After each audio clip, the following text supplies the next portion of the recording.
Target is really by November 25, we will have cases in the Sandigan Bayan already or filed with the Sandigan Bayan.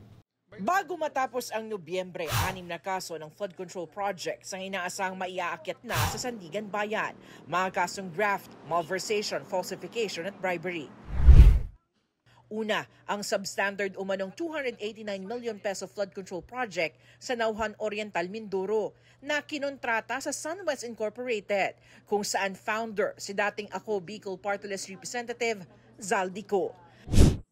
Ang mga kaso sa 5 ghost flood control projects naman sa Bulacan na unang inata sa Department of Justice, maaaring umakyat na rin daw sa Sandigan Bayan.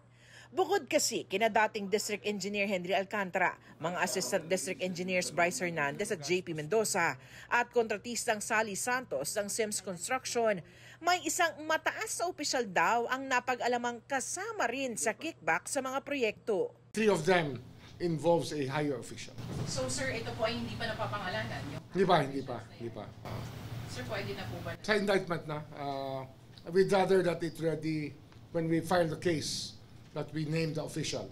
Regarding dun sa officials, may mga sabi nga higher officials including senators. Ano na yan, basta indictable na sila pa yan. Indictable sila sa Sandigan Bayan. That should give you a clue.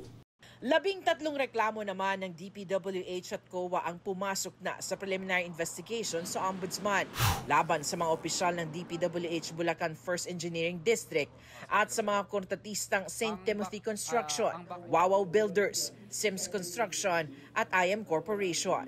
Kaugnay naman yan sa siyam na maanomalyang flood control projects sa Bulacan na nagkakahalaga ng 249 million pesos. Pinag-aaralan na ni Ombudsman Remulla ang posibilidad ng pagla-livestream ng mga ito.